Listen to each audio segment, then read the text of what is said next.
अब रुक करते हैं कंदकोट का, जहां पीपल्स पार्टी के चेयरमैन बिलावल भुट्टो जरदारी की कॉल पर सिंध भर की तरह कंदकोट में भी जयालों की जानिब से पानी की किल्लत और महंगाई के खिलाफ एहतजाजी मुजाहरा करके घंटों घर चौक पर धरना दिया गया, जिसमें सैकड़ों की तादाद में मर्द और ख्वातीन कारकुनान ने शिरकत की।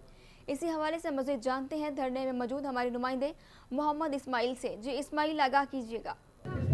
जी बिल्कुल, इस वक्त मैं मौजूद हूँ कंदकोट में। सिंध भर की तरह कंदकोट में भी पीपल्स पार्टी के जानिब से अरसा के जानिब से पानी विरासत के सिंध के जो है मुतासिर करने के लिए कम पानी देने की वजह से यहाँ पर घंटाघर चौक पर एहतजाजी मुजाहरा करके धरना लगाया गया है, कैंप लगाई गई है। हमारा कैमरामैन अगर आपको दिखा सके तो यहाँ पर पीपल्स पार्टी के जानिब से सैकड़ों जियालों के जानिब से, जिसमें ख्वातीनों भी शामिल है, यहाँ पर घंटाघर चौक पर धरना दिया गया है, जिसमें सैकड़ों जो है कारकुन और शहरी शरीक है। हमारे साथ कुछ कारकुनान मौजूद है, मजीद उनसे बात करते हैं। तो इस वाले से क्या एहतजाजी धरणो आहे, हिते धरणो आहियूं, वेठा आहियूं सिंध जे हुकूक जे लाइ।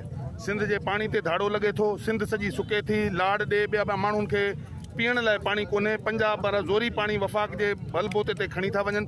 असां पार्लियामेंट में उहो आवाज़ उथारियो, असेंबलियुनि में उथारियो, लेकिन न ॿुधऊं। उन करे असां अवाम वटि रुजू करिणो पियो। हींअर रोडनि ते आहियूं पाणी, पंहिंजे पाणी जे लाइ।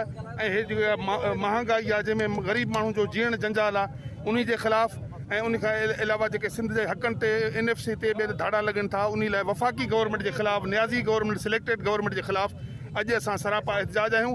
अॼु असांजो लाड़काने डिवीज़न जे अंदरि ही एहतजाज थियनि पिया। अहिड़े नमूने सां सॼे सिंध में एहतजाजी सिलसिलो असां पंहिंजो शुरू। सर क्या कहेंगे आज के धरने के हवाले से?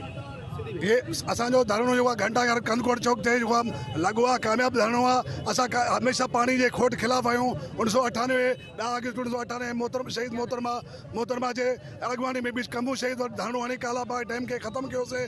ऐं हाणे बि असां ग्रेटर पंहिंजो झेलम लिंक कैनाल खे जेको चोरी जे ज़रिए असांजे पाणी खे रोकियो वञे थो। सिंधू दरिया असांजो माउ जी हैसियत रखे थो, उन जे थञ जे बचाइण लाइ असां कंदकोट छा पर असां इस्लामाबाद जे पार्लियामेंट हाउस बि पंहिंजे क़यादत सां गॾु धरणो हलण लाइ बि तयारु आहे। पूछेगा सर छा चवंदो पाणी जे ख़िलाफ़ असां एहतजाज कयूं पिया, असां रैली कढी आया आहियूं। असांजो सिंध जो पाणी बंदि कयो वियो आहे। असां वफ़ाक़ नालायक हुकूमत ते असां लानत विझूं था ऐं असांजो सिंध जो पाणी बहाल कयो वञे ऐं असांजा दुख दर्द ॿुधा वञनि ऐं महांगाई ख़तमु करे वञे।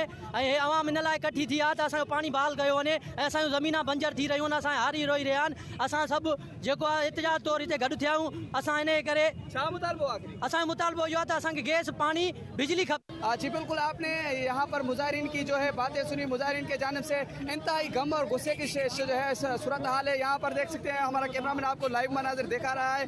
सैकड़ों की तादाद से जो है जियाले यहाँ पर मुजाहरे कर रहे हैं। उनका यही कहना है कि फिलफोर वफा के जानिब से और अरसा के जानिब से सिंध का पूरा जो है पानी दिया जाए, वरना तो हमारे जानिब से पूरे पाकिस्तान में जो है जो मुजाहरे हैं वो वसी किए जाएंगे।